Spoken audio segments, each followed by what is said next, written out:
It is a signal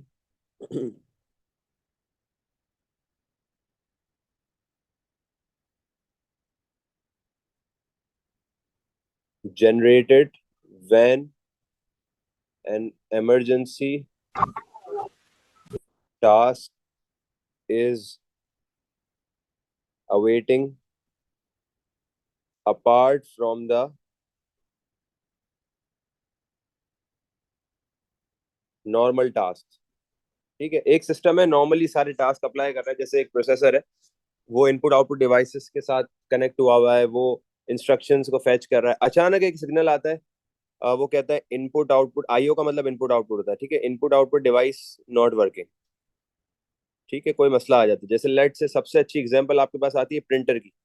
आपने कभी कभार देखा होगा व्हेन यू आर प्रिंटिंग या when a photocopier is printing your documents, तो अचानक कभी कभार ऐसा आता है, एक इंटरप्ट आता है, पेपर जैम।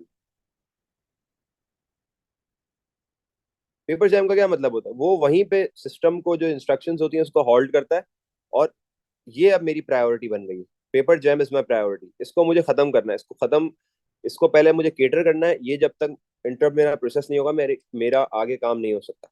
तो पेपर जैम को खत्म करने के लिए फिर वो वहां पे स्टॉप कर देता है, वो कहता है यूजर को कि आपका जो है पेपर जैम हो रहा है, तो please kindly check your printer. फिर यूजर जो है प्रिंटर को देखता है, जो भी ऑपरेटर होता है वो प्रिंटर को देखता है कि मसला क्या है। लेट से कोई क्या कहते हैं, कोई रोलर फंस गया है या कोई भी इस तरह का मसला होता है, तो वो उसको सही करता है। इसके बाद फिर आपका टास्क, जब ये कंप्लीट हो जाता है इंटरप्ट, फिर आपका टास्क नॉर्मली चलना शुरू हो जाता है। ठीक है।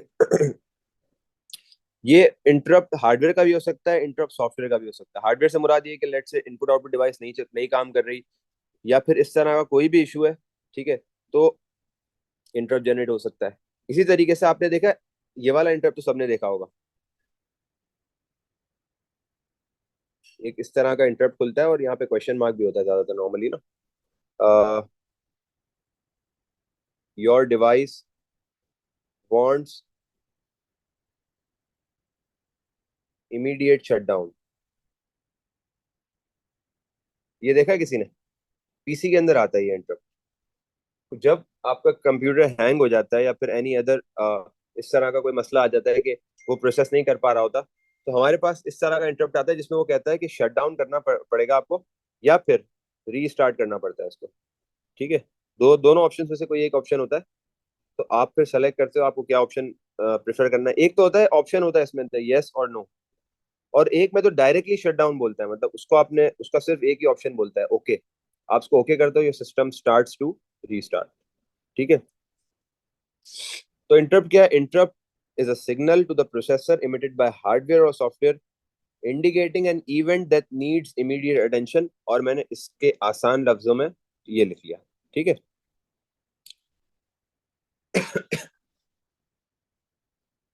An interrupt alerts the processor to a high priority condition requiring the interruption of the current code the processor is executing। Interrupt का मकसद यही होता है कि जो जिस चीज का इंटरप्ट आया है उसका मतलब, इंटरप्ट का खुद का मतलब क्या है? रुकना। इंटरप्शन का मतलब होता है डिस्टर्ब होना, कोई चीज रुकना, डिस्टॉर्ट होना। ठीक है, तो इंटरप्ट खुद वैसे हाई प्रायोरिटी का ही होता है। ऐसा नहीं होगा कि कोई लो प्रायोरिटी काम आ जाए बीच में, नहीं। एक हाई प्रायोरिटी काम आएगा, या तो कोई इनपुट आउटपुट डिवाइस काम नहीं कर रही होगी, या तो कोई शॉर्ट टर्म इशू आ जाएगा, पावर लॉस हो जाएगा, कुछ ना कुछ मसला होगा। ठीक है, या तो स्टोरेज फुल हो जाएगी, मतलब उसके बगैर काम आपका अधूरा है। ठीक है, फिर प्रोसेसर क्या करता है? फिर प्रोसेसर रिस्पॉन्ड कैसे करता है? इनपुट इंटरप्ट आकर होता है, फिर प्रोसेसर अपनी करंट कंडीशन को स्टॉप करता है। करंट जो उसके पास करंट इंस्ट्रक्शंस होती हैं, करंट इंस्ट्रक्शंस को लगाता है स्टॉप। ठीक है, उसको रोकता है यहाँ पे। उसको रोकने के बाद फिर caters the interrupt. Caters the interrupt का क्या मतलब है?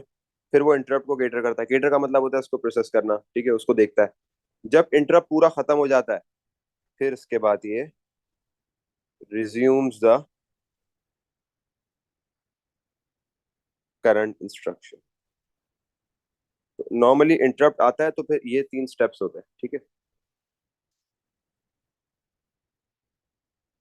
अच्छा, इसके अंदर इंटरप्ट को संभालने वाली एक, जैसे यहाँ पे आप कहते हैं कि कंपनीज हैं, ग्रुप्स हैं, एजेंसीज हैं, इंटरप्ट को संभालने के लिए आपके जो प्रोसेसर में एक चीज इंटरप्ट को जो टेक ओवर करती है, इंटरप्ट को हैंडल करती है, वो है ISR। ये रहा लिखा हुआ भी इसका, ISR, इंटरप्ट सर्विस रूटीन। इसका काम क्या होता है? इसका काम होता है इंटरप्ट से डील करना, इंटरप्ट को खत्म करना, इंटरप्ट कब आ रहा है, इंटरप्ट का सिग्नल देना, अलार्म करना, ठीक है, ये सारी चीजें ISR करता है। अच्छा, टाइप्स ऑफ इंटरप्ट मैंने बताया था, हार्डवेयर में भी हो सकता है, सॉफ्टवेयर में भी हो सकता है। हार्डवेयर में कब होगा? Hardware interrupts are used by devices to communicate that they require attention from the operating system. They require attention. वही वाली बात आ गई, paper jam, shutdown, storage full, ठीक है। एग्जाम्पल में मैं लिख देता हूँ आगे, पेपर जैम ऑफ प्रिंटर, ठीक है, स्टोरेज फुल हो गई, ठीक है, शटडाउन इश्यूज आ गए आपके पास। और सॉफ्टवेयर इंटरप्ट कब होगा? कोई ऐसी इंस्ट्रक्शन आ गई जो बहुत जरूरी है प्रोसेस करने के लिए, जिसके बगैर काम नहीं हो सकता, आगे नहीं बढ़ पा रहा, ठीक है,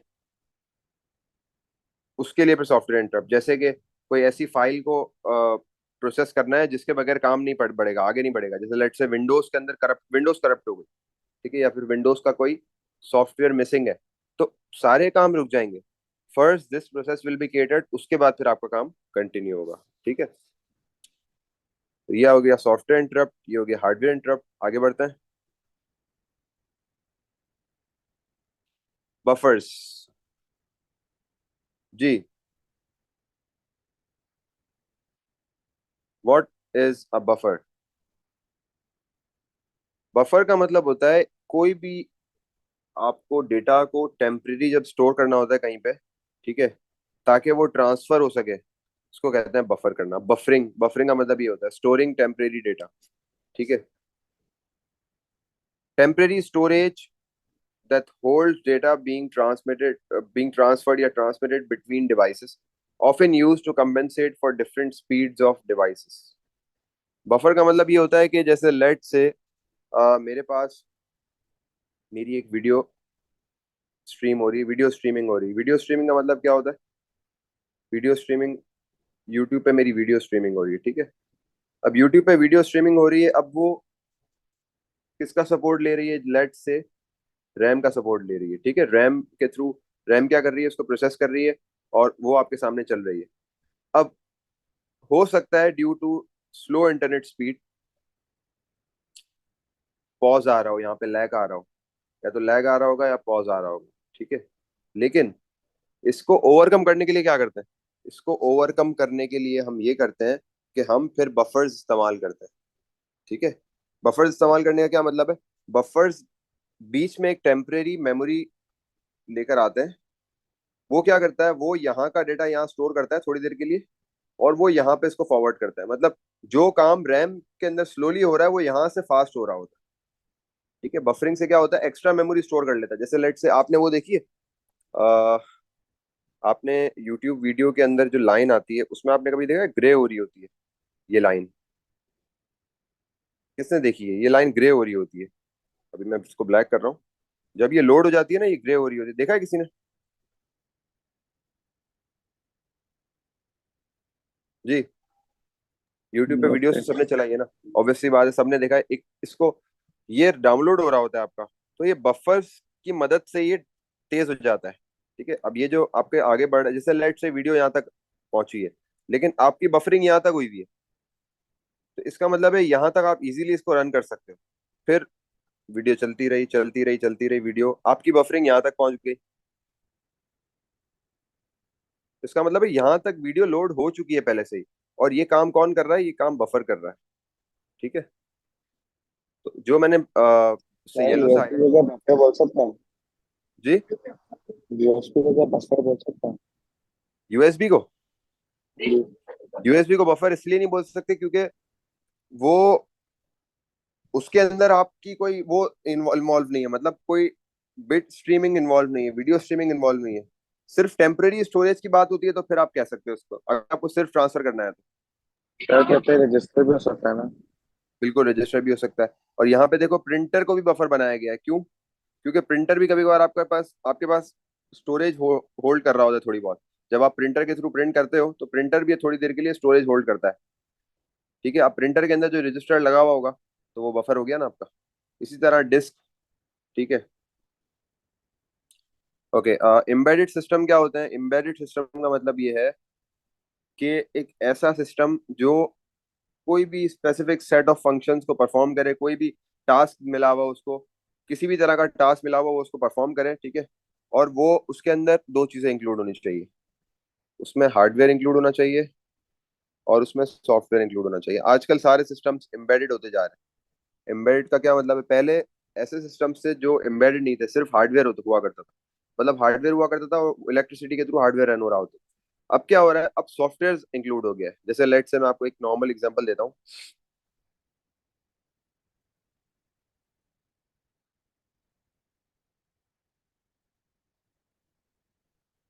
ये तो सही से नहीं बनी।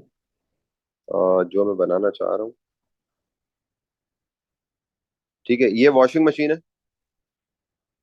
सुपर एशिया की वॉशिंग मशीन है। ठीक है। पुराना मॉडल सुपर एशिया की वॉशिंग मशीन है। एम्बेडेड सिस्टम नहीं है। क्यों नहीं है? क्योंकि नॉर्मल इलेक्ट्रिसिटी पे चलती है। ठीक है, इसका प्लग है, स्विच में जाता है और ये रन करती है। ठीक है। अब न्यू मशीन।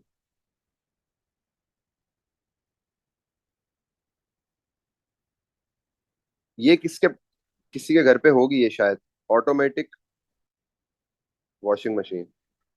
किसके पास है ये? जी। है किसी के घर पे? किसी को आइडिया है इसका, ऑटोमेटिक वॉशिंग मशीन का? यार लेकिन जी। वो भी लेकिन किसी इलेक्ट्रिकल पावर से तो कनेक्टेड होती हो ना। बिल्कुल होती है। इलेक्ट्रिकल पावर तो नेसेसरी है ना, वो तो उसके बगैर तो मशीन का गुजारा ही नहीं है ना। लेकिन उसमें सॉफ्टवेयर इंस्टॉल्ड हुआ हुआ है। वो सॉफ्टवेयर की मदद से प्रोग्राम हो रहा है, उसके अंदर पूरा कोड इंस्टॉल्ड हुआ हुआ है कि कपड़ों को कितनी देर के लिए पानी में रखना है, कितनी देर के लिए इसको रिंस करना है, फिर कितनी देर में इसको बाहर निकालना है। पूरा प्रोसेस करके वो आपको क्लोथिंग बाहर निकाल के दे देता है। लेकिन सुपर एशिया में क्या है?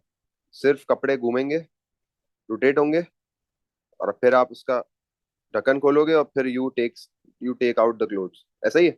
लेकिन यहाँ पे क्या है? यहाँ पे सारी चीजें ऑटोमाइज हुई हुई है। बाकायदा टाइमर होता है इसमें। अ, यार होगी तो सही किसी के पास, ऐसा वैसे हो नहीं सकता। अब तो नॉर्मली हर जगह पे आ गई है ऑटोमेटिक वॉशिंग मशीन। ये एम्बेडेड सिस्टम्स के ऊपर ही है। सर लड़कियों को। जी। सर है, लेकिन सुपर एशिया की और इसमें मतलब सुपर एशिया वाली भी जैसे आपने बनाई है वो भी मेरिट सिस्टम होगा ना, क्योंकि उसमें भी सॉफ्टवेयर और हार्डवेयर है। सिर्फ हार्डवेयर है ना उसमें, देखो सिर्फ हार्डवेयर है, सॉफ्टवेयर नहीं है। सॉफ्टवेयर एक अलग चीज है, सॉफ्टवेयर नहीं है उसमें। ठीक है। सॉफ्टवेयर एक अलग ही चीज है। सॉफ्टवेयर एक पूरा प्रोग्राम हुआ हुआ होता है, कोड होता है। ठीक है। इसमें बस ये है कि इसको जैसे ही इलेक्ट्रिसिटी मिलेगी इसकी मोटर घूमेगी, इसका फैन रन होगा, सर उसका लेकिन फैन रन होगा। सर जी। सर लेकिन सुपर एज और ये जो आप सॉफ्टवेयर बोल रहे हैं इसमें बस यही फर्क है कि एक तो बटन से कुछ दबाना पड़ता है और एक तो बस बटन से टैप टैप करना पड़ता है और कुछ नहीं करना होता उसको बस। तो इसमें ठीक फर्क है। क्या हो सकता है? फर्क बहुत है। इसके अंदर आपको सिर्फ कपड़े डाल के छोड़ देना है, ये खुद ही सारा काम करता है। इसके अंदर कपड़ों को कितनी देर के लिए पानी में रखना है, फिर इसके अंदर खुद ही जो है इसकी वॉशिंग होती है कपड़ों की। फिर वॉशिंग के बाद कपड़ों को सुखाया जाता है, अंदर एक अलग डिपार्टमेंट है। तो ये पूरा पूरा एक मतलब पूरी एक वो बनी हुई है, एक तरह से फैक्ट्री बनी हुई है अंदर। आपको सिर्फ टाइमर देना होता है। आपने जैसे लाइट से 20 मिनट्स रख लिया, ठीक है। अब 20 मिनट्स में आपको पूरा करके दे देगा वो सारा काम। लेकिन यहाँ पे क्या हो रहा है? यहाँ पे सिर्फ मोटर घूम रही है, आपने सिर्फ कपड़े अंदर डालने और कपड़े बाहर निकालने। ठीक है, this is the difference that I am trying to explain you. समझ आ रही है? यहाँ पे पूरा सॉफ्टवेयर इंस्टॉल हुआ हुआ है। इसी तरीके से जो वॉचेज हैं, जो पहले की वॉचेज होती थी, पहले की क्या अब भी मतलब नॉर्मली इस्तेमाल होती हैं। नॉर्मल वॉच क्या करती है? नॉर्मल वॉच सिर्फ आपको टाइमर दिखाती है, उसकी जो आपके पास वो होती है, ठीक है, उसका जो डायल होता है, डायल के अंदर जो आपके पास,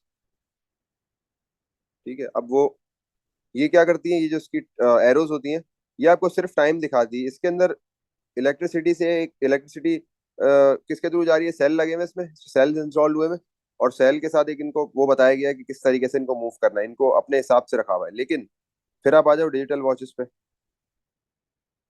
अब डिजिटल वॉचेस को पूरा एक सॉफ्टवेयर दिया हुआ है कि उसमें होम भी है, उसमें कैमरा भी है, उसमें कैलकुलेटर भी है, तो ये सॉफ्टवेयर इंस्टॉल हुआ है, सही है। तो डिफरेंस समझो, एम्बेडेड सिस्टम एक अलग चीज है। फ्रिज, डॉलेंस का एक फ्रिज आया है अभी, वो क्या है, वो वाईफाई पे चलता है पूरा, उसके अंदर सॉफ्टवेयर इंस्टॉल हुआ हुआ है, ठीक है। पहले के फ्रिजेस क्या थे, इलेक्ट्रिसिटी आती थी, नाइट्रोजन गैस कूल होती थी और ठंडक होती थी, तो फर्क है, समझ रहे हो। इलेक्ट्रिसिटी से चलना और सॉफ्टवेयर और हार्डवेयर के साथ चलना एक अलग बात, वो भी इलेक्ट्रिसिटी से चलता है लेकिन उसके अंदर सॉफ्टवेयर इंक्लूड हो जाता है, ठीक है। जी विशल, इनाया, कोई क्वेश्चंस है आपको? हेलो। क्लियर है? जी कशफ, आप कुछ पूछना है? अनदर वन, सबके नाम तो मैं भूल गया हूँ, ठीक है। तो ये चीज़ है एम्बेडेड सिस्टम के अंदर। और एम्बेडेड, जैसे मैंने आपको बताया, एम्बेडेड सिस्टम के अंदर आपके पास पूरा प्रोसेसर लगा हुआ होता है क्योंकि प्रोग्राम कोड हो रहा होता है, ठीक है। Micro controllers, micro processor, systems on chips, तो हर चीज एक प्रॉपर डेकोरम के साथ चल रही है, ठीक है। उसके पास एक, जैसे कंप्यूटर के अंदर एक प्रोसेसर होता है, तो उसके पास भी एक प्रोसेसर होता है जो सब कमांड्स को फॉलो कर रहा होता है, कमांड्स को कंट्रोल कर रहा होता है, ठीक है।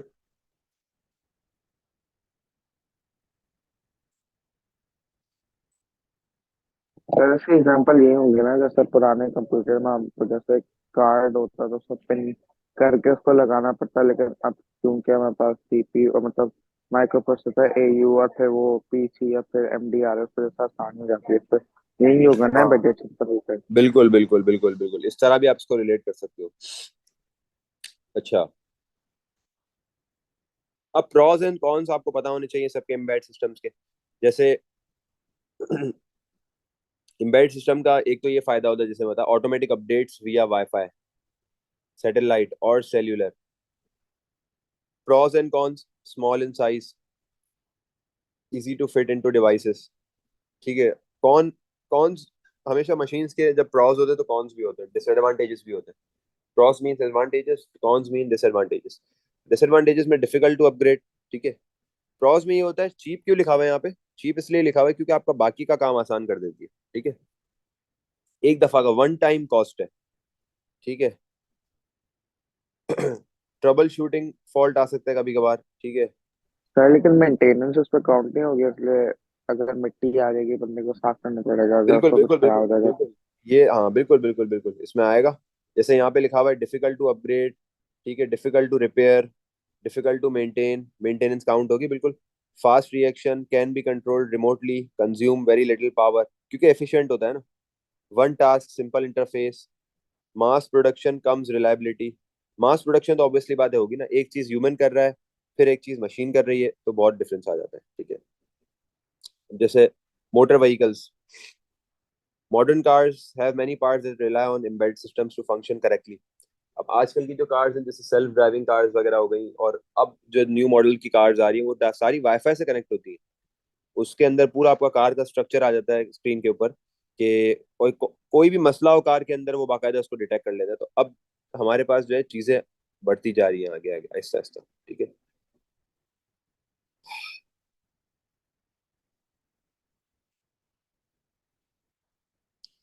Security system, the security code is set in RAM and the alarm is activated or deactivated using the keypad.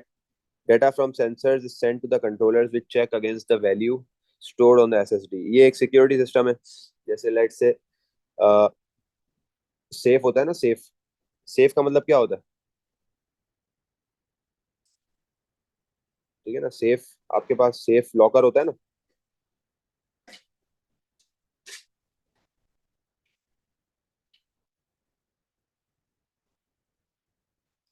ठीक है ना। तो यहाँ पे भी अब सिक्योरिटी इन्वॉल्व हो गई है। यहाँ पे भी अगर आपके पास कोई थंब प्रिंट है, कोई कीपैड का पासवर्ड है, फेस रिकग्नाइजेशन है, रेटिना रिकग्नाइजेशन है, किसी भी तरीके से का लॉक है, तो वो लॉक कैसे इंटरप्रेट करता है, वो अपनी पुरानी वैल्यूज को चेक करता है, प्रोसेसर को फॉरवर्ड होती है, प्रोसेसर अपनी जो पुरानी वैल्यू स्टोर हुई हुई है, जैसे लेट से फिंगरप्रिंट है, अब 5 फिंगरप्रिंट स्टोर हुए हैं, तो वो 5 फिंगरप्रिंट्स के ऊपर चेक करेगा कि क्या इससे मिल रहा है। अगर नहीं मिल रहा तो वो एरर दे देगा, ठीक है। इसी तरह एरर नहीं देगा तो अलार्म बच जाएगा। जैसे आप लोग मूवीज में देखते हो ना, सेफ वगैरह खुलते हैं, जैसे मनी हाइस्ट देखी होगी काफियों ने, ठीक है। मनी हाइस्ट के अलावा मैंने कौन सी देखी थी, जहन से निकल गया, सेफ वाली तो बहुत सारी है, ठीक है। तो ये ऐसी चीजें हैं जिसको आप लोग देखोगे तो आप लोग को आइडिया होगा कि किस तरीके से सेफ अनलॉक होते हैं। ठीक है, किस तरीके से ये चीजें खुलती हैं, मतलब बाकायदा लोग इसको हैक करते हैं। ठीक है। वेंडिंग मशीन का तो देखो मैंने यहाँ डायग्राम भी बनाई हुई है वेंडिंग मशीन की। वेंडिंग मशीन क्या होती है?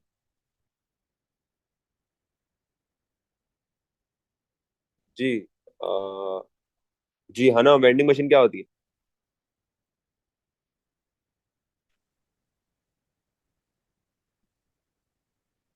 यस।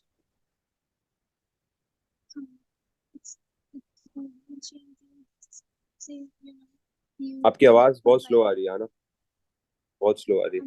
आई थिंक नहीं, आपकी आवाज शायद नहीं आ रही, वापसी देखें आप इसको।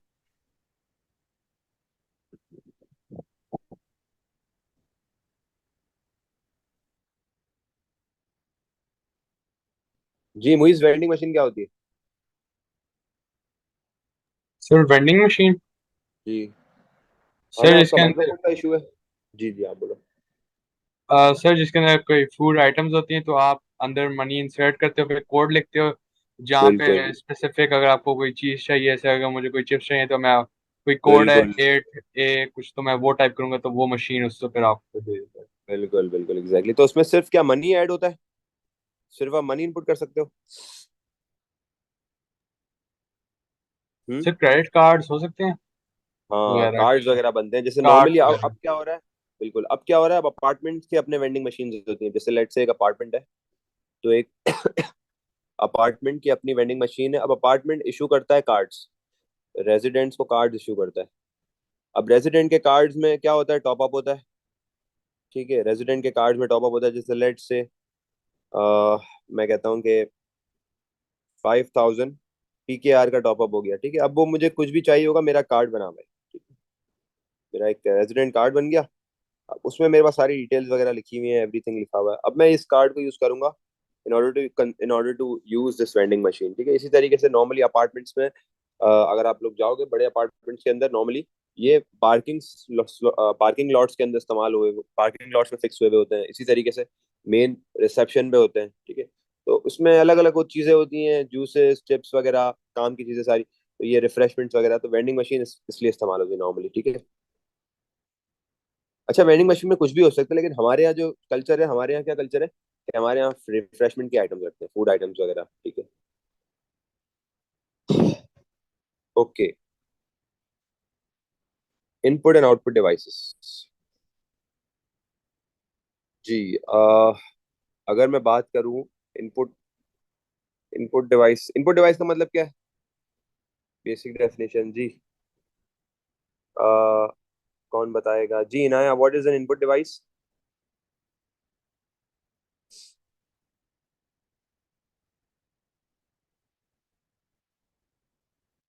यस, क्या होती है इनपुट डिवाइस?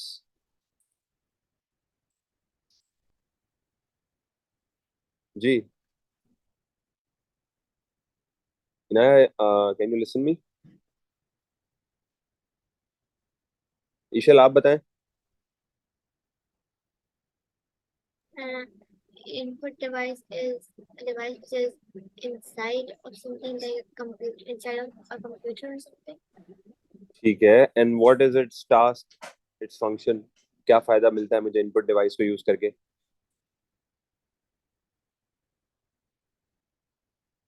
इनपुट डिवाइस से क्या होता है? इनपुट डिवाइस का मेन पर्पस क्या है? To send information to the output device. To send information to the computer. ठीक है, to the system. Input device का काम ये होता है, क्योंकि बेसिक्स आपके हमारे बेसिक बिल्कुल स्ट्रांग होने चाहिए। हमें अगर हम एक चीज़ पढ़ रहे हैं तो हमें बिल्कुल उसके बारे में क्लियर होना चाहिए। इनपुट डिवाइस जो है, इट सेंड्स, ठीक है, data to the computer system लिख लो, या फिर आप प्रोसेसर लिख लो। ठीक है। और आउटपुट डिवाइस क्या करती है जी? Kashaf, what does output device do?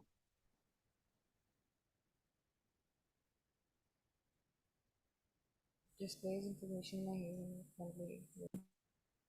आपकी भी आवाज काफी स्लो आई थी. Can you repeat it please a bit louder? जी. Displays information to the user. बिल्कुल सही है. It sends information to the user. ठीक है. तो इनपुट डिवाइस का काम ये है कि यूजर की प्रेफरेंस को कंप्यूटर प्रोसेसर तक पहुंचाना. जैसे मेरी प्रेफरेंस है, मैं इसको क्लिक करूं, कोई फोल्डर बना हुआ है, मैं इसको क्लिक करूं, तो मैं सिग्नल किसको भेज रहा हूँ? प्रोसेसर को भेज रहा हूँ कि मैंने इसको क्लिक किया है. ठीक है. तो ये मेरी इनपुट डिवाइस हो गई. मेरा जो माउस है, मेरा कर्सर है, it's an input device and it is sending signal to the microprocessor to the computer system. Output device क्या करती है? Output device information from the system send करती है किसको? To the user. अच्छा, बारकोड क्या होता है? Barcode, what is a barcode? Barcode is a simply a numeric code represented as a series of lines. यहाँ पे ये लिखा हुआ है. ठीक है. Barcode is a numeric code represented as a series of lines. These lines can be read by a barcode reader. ठीक है. तो बारकोड का बेसिक मकसद क्या होता है? अगर मैं बारकोड को यहाँ ड्रॉ करूं, तो आपने देखा इस तरीके का होता है बारकोड.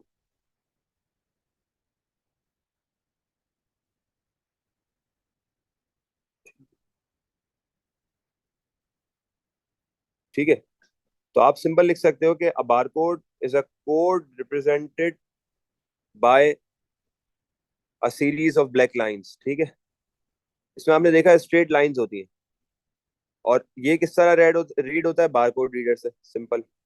अच्छा, ये कहाँ पे यूज होता है नॉर्मली? जी अलीना, ये कहाँ यूज होता है? तो ये नॉर्मली वहाँ सुपरमार्केट्स में यूज होता है। बिल्कुल, सुपरमार्केट्स में इसका सबसे जो ज्यादा यूज है वो सुपरमार्केट्स में यूज है. और सुपरमार्केट्स अब हर तरीके की, जहाँ जो भी आइटम्स है हमारे पास, वो सुपरमार्केट्स के अंदर बारकोड यूज करती हैं. अब कहीं भी आप चले जाओ, अब हर जगह जो है बारकोड यूज होता है, क्योंकि इसके बहुत सारे फायदे हैं. ठीक है. और इसका जो सॉफ्टवेयर होता है, वो कौन सा होता है जो बारकोड को हैंडल करता है? यहाँ लिखा हुआ है, मैंने उसको अलग कलर से हाईलाइट कर देता हूँ. Point of sale. POS, POS, point of sale. ये पॉज क्या होता है? ये बेसिकली एक सॉफ्टवेयर होता है जिसके अंदर बारकोड रीड करके जो बारकोड की वैल्यूज होती हैं, जैसे जो भी प्रोडक्ट है. ठीक है. जैसे लेट से मेरे पास मैं कहता हूँ कि एक 5 kg शुगर है. ठीक है. अब मेरे पास जो रेट से मेरे पास लेट से 1200 की है. ठीक है, 1200 रुपीज. अब अगर मेरे पास बारकोड नहीं लगा हुआ तो क्या होगा? Again and again shopkeepers are being bothered के I want to ask the prices. ठीक है. फिर कैशियर के पास प्राइस की लिस्ट अलग होगी, वो उसको चेक करेगा. तो यहाँ पे फायदा क्या होगा? मैंने एक बारकोड इंस्टॉल कर दिया इसमें, और बारकोड से फायदा ये हुआ कि बारकोड के अंदर वैल्यूज आ गई कि जो इसका नाम, इसकी अमाउंट 5 kg, और इसकी प्राइस, सारी चीजें आ गई. अब जब भी ये कैशियर इसको स्कैन करेगा बारकोड रीडर से, तो सारी इंफॉर्मेशन आ जाएगी. ये फायदा होता है नॉर्मली बारकोड का. ठीक है. बारकोड रीड करना बहुत क्विक भी है. बारकोड कॉम्प्लेक्स नहीं है, बारकोड सिंपल है. ठीक है. ये पॉइंट यहाँ लिखा हुआ है. Reading the barcode is far quicker and more accurate than typing in each code using a keypad. ठीक है. तो नॉर्मली आपके पास बारकोड बनाए इसलिए जाता है ताकि आप कोड से प्रिवेंट करो. हर प्रोडक्ट का एक कोड होता है, जैसे 56254, ये एक प्रोडक्ट कोड है लेट से. अब अगर कैशियर होगा तो ये क्या पूरा कोड बार बार ऐड करेगा? नहीं, वो डायरेक्टली बारकोड को स्कैन करेगा. ठीक है. ये फायदा मिलता है. और एक और यहाँ पे डेफिनेशन लिखी हुई है. A barcode is a series of dark and light parallel lines of varying thickness. ठीक है. तो आप वेरिंग का मतलब होता है चेंजेबल. सही है. आई होप क्लियर हो गया होगा कॉन्सेप्ट. अगर आप करीब से देखते हो, इस तरीके से होता है कुछ barcode. Each digit in the barcode is represented by bars of 1 to 4 blocks thick as shown in figure. Note there are different patterns for digits on the left hand side and for digits on the right hand side. अलग अलग patterns होते हैं. ठीक है. अगर आप इसको combine करते हो तो आपको करीब से तो मतलब आपको अपनी नेकेड आई से तो यही लगता है सिंपल कि इस पे लाइंस है, लेकिन अगर इसको क्लोजअप लुक से देखोगे तो आपको पता लगेगा कुछ इस तरीके से पैटर्न होता है इसका। ठीक है, कैशियर के हाथ में स्कैनर होता है, वो डायरेक्टली प्रोडक्ट के सामने रखता है, वो स्कैन हो जाता है। ठीक है, it is scan using barcode scanner through red laser light is reflected back off in the barcode. तो स्कैनर के थ्रू उसके पैटर्न को स्कैन करता है और पता लग जाता है कौन से वाली प्रोडक्ट है। ठीक है, और रीड कौन कर लेता है इसका, सेंसर रीड कर लेता है, pattern is generated which is converted into digital data. तो ये वाला क्वेश्चन भी आ सकता है, जैसे मैंने प्रोसेस लिखे हुए ना, यहाँ देखो 4 प्रोसेस है, यहाँ 4 प्रोसेस मैंने हाईलाइट किए हुए। It is scan using barcode scanner, पहला पॉइंट।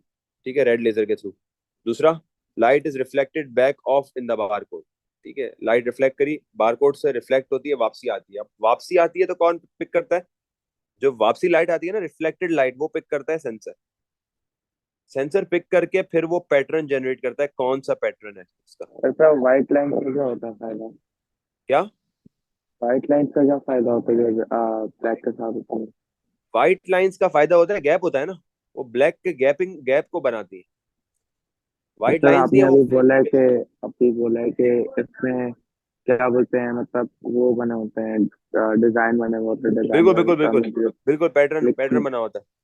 अगर आप बिल्कुल देखें डायग्राम में तो बीच में व्हाइट लाइन भी आती है, बिल्कुल बिल्कुल। जिससे पैटर्न। हाँ, व्हाइट लाइंस का नॉर्मली कोई कॉन्सेप्ट नहीं है, व्हाइट लाइंस व्हाइट स्पेस को वो कर रही रिकॉग्नाइज, लेकिन जो ब्लैक का है ना, ब्लैक का पैटर्न देखा जाता है कि ब्लैक, अब जैसे यहाँ स्पेस है ना, तो स्पेस से इसका अलग पैटर्न बनता है। इसी तरीके से ये देखो, ये स्ट्रेट 4 ब्लॉक्स की लाइन आ रही है। ठीक है, तो ये इसका अलग पैटर्न बन रहा है। मतलब व्हाइट लाइन स्पेसिंग के लिए नॉर्मली इस्तेमाल हो रही है, लेकिन आपके पास जो ब्लैक का कोड है ना, उसको देखा जाता है। ठीक है, व्हाइट पैटर्न बनाने के लिए काम आती है, जैसे व्हाइट यहाँ इन्वॉल्व हो गई, यहाँ इन्वॉल्व हो गई। ठीक है, तो एक अलग पैटर्न बन गया ना, देखो ब्लैक का, इस तरीके से। सही है, क्लियर है सन। Yes sir. तो ये 4 पॉइंट्स आपको पता होने चाहिए बारकोड रीडर के। ठीक है, इस तरह का क्वेश्चन भी आ सकता है। और फिर सेंसर को रीड करने के बाद सेंसर एक पैटर्न जनरेट कर देता है। सही है। एडवांटेजेस देखो, मैनेजमेंट के एडवांटेजेस अच्छे खासे हैं, कस्टमर्स के एडवांटेजेस अच्छे खासे हैं। Easier and faster to alter prices, मुझे कोई भी चीज का प्राइस चेंज करना है, मैंने सिंपल उसको बारकोड को रीड करना है और उसमें मुझे एडिटिंग कर लेनी है। अब ये सारा मैंने बताया ना, POS, POS, point of sale, Imtiaz POS use करता है, चेज पॉज यूज करता है। ठीक है, नाहिद पॉज यूज करता है। ठीक है, नीड्स पॉज यूज करता है। ठीक है, इसी तरीके से जो जो जितने मशहूर, बिन हाशिम हो गया, जितने आपके पास अच्छे खासे जो स्टोर्स है ना, रीनोन्ड स्टोर्स, ये सब पॉज की सर्विस यूज करते हैं। Gives instantaneous and comprehensive sales trends, no need to price each item. अच्छा, हाइपर के अंदर बारकोड रीडर्स भी लगे हुए हैं, आपने देखा है वॉल के ऊपर बारकोड रीडर्स लगे हुए हैं। जैसे अगर ये वॉल है ना, तो ये शॉपिंग मॉल है। ठीक है, अब यहाँ पे बारकोड रीडर्स इंस्टॉल हुए हैं, अलग अलग जगहों पे बारकोड रीडर्स इंस्टॉल हुए हैं। अब वहां पे आपको कस्टमर से पूछने की जरूरत नहीं है, आप सिंपल गए, आपने बारकोड रीडर के सामने अपनी वो रखी, प्रोडक्ट रखी, आपके सामने बारकोड रीडर पे प्राइस आ गया। ठीक है, तो अब आपको वो वाला दौर खत्म हो गया, यार ये कितने का है, हाउ मच इज दिस, नहीं, आपको अब बारकोड इंस्टॉल हुए हैं, बारकोड रीडर्स इंस्टॉल हुए हैं, सिंपल। आपने क्या करना है, प्रोडक्ट आपके सामने रखनी है, आपके पास प्राइस, उसका नाम, उसका अमाउंट और उसकी प्राइस, ये सब चीजें आ जाती है। ठीक है, allows automatic stock control, check customers buying habits more easily, ये भी एक फायदा है। उनके पास डेटा के अंदर चीजें रखने में काम आती है, मतलब जैसे लेट से मेरे नाम का एक डेटा जा रहा है। ठीक है, समी खत्री, मैं कस्टमर हूँ और मैं नॉर्मली बिस्किट्स प्रेफर करता हूँ। ठीक है, मैं चॉकलेट्स अगर प्रेफर कर रहा हूँ। ठीक है, मैं आप कह लोगे शुगर, वीट वगैरह, ये सारी चीजें प्रेफर करता हूँ। अब मैं यही चीजें लेने के लिए जाता हूँ इम्तियाज। ठीक है, तो उनको ये आइडिया हो जाता है कि कस्टमर का क्या स्केल है, कस्टमर किस हिसाब से बाइंग कर रहा है, तो वो अपनी आइटम्स को उस तरीके से अरेंज करते हैं। ठीक है, शुगर की बहुत ज्यादा डिमांड है तो शुगर बढ़ा ली। सही है। कस्टमर्स के लिए क्या एडवांटेजेस है, faster checkout, less chance of error. Cashier से गड़बड़ हो सकती है। गेट एन आइटमाइज बिल, ठीक है। Cost saving can be passed on to customer, better tracking of sales by date, ये भी एक फायदा है, ठीक है। आप 2 दिन बाद if you want to replace a thing, आप 2 दिन बाद जाते हो उसके पास और आप डिस्कस करते हो, आप कहते हो कि मैंने इसको 2 दिन पहले लिया हुआ है और दिस इज माई रिसिप्ट, ये रही मेरी रिसिप्ट और ये रही आइटम और मैंने इस प्राइस पे लिया हुआ है, ठीक है, मुझे इसको रिप्लेस करना है। तो आपको रिप्लेस आराम से हो जाता है। क्यों हो जाता है? क्योंकि आपके पास रिसिप्ट संभली हुई है और 19th की रिसिप्ट है, आप 21 पे आ गए हो और रिसिप्ट भी इसी महीने की है, तो ये सारा रिकॉर्ड कीपिंग के लिए काम आता है, ठीक है। ये लिखा हुआ, it is used in many stores, libraries and supermarkets. Libraries भी अब नॉर्मली जो है इस तरफ आ गई हैं। बुक्स को आपने इशू करना है, बुक्स को आपने पढ़ना है, बुक्स को बाय करना है, बारकोड रीडर के थ्रू होगा, ठीक है। फिर आता है आपके पास quick response code, QR code. ये क्यूआर कोड क्या होता है जी?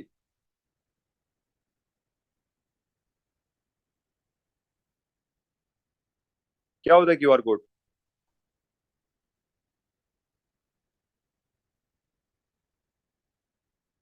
उर्दू में बता दें बेशक, मसला नहीं है। अगर डेफिनेशन का आइडिया नहीं है तो आप मुझे समझा दें कि क्यूआर कोड क्या होता है। नहीं आइडिया है किसी को? मुइज, अलीना?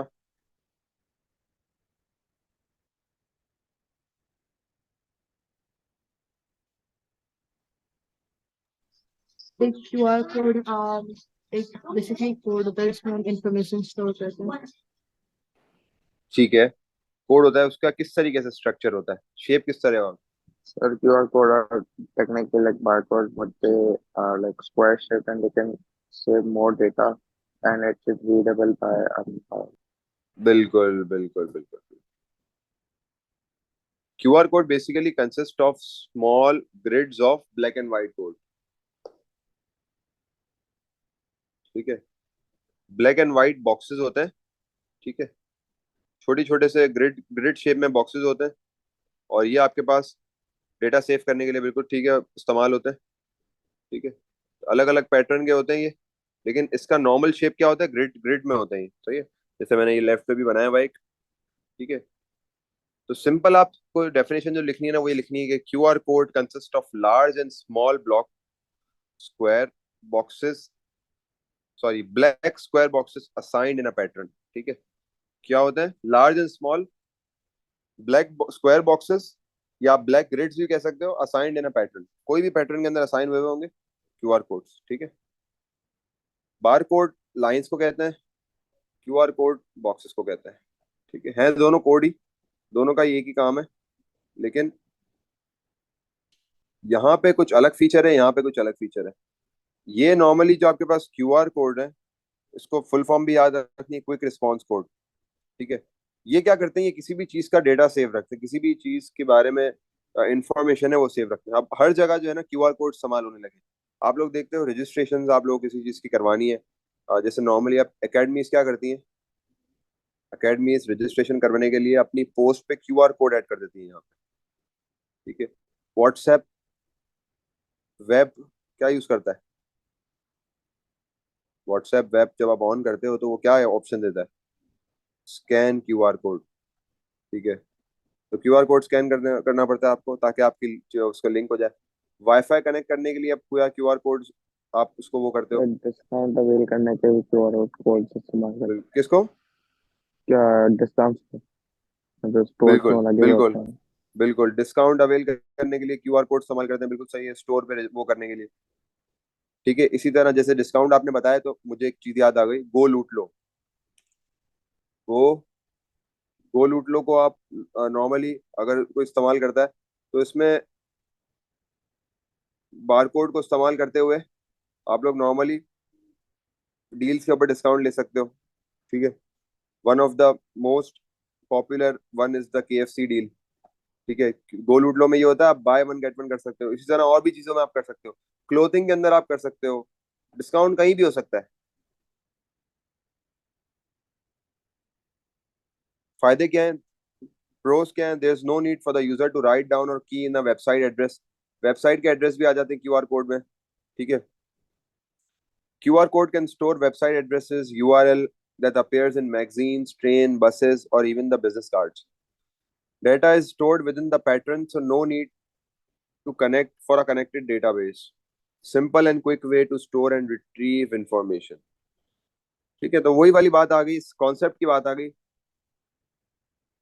ठीक है, वेबसाइट हो गई, व्हाट्सएप लिंक करने के लिए क्यूआर कोड इस्तेमाल करते हो, किसी के भी घर जाते हो तो आपको वहां पे किसी भी वाईफाई में क्लिक करते हो, ऑप्शंस में क्यूआर कोड आ जाता है।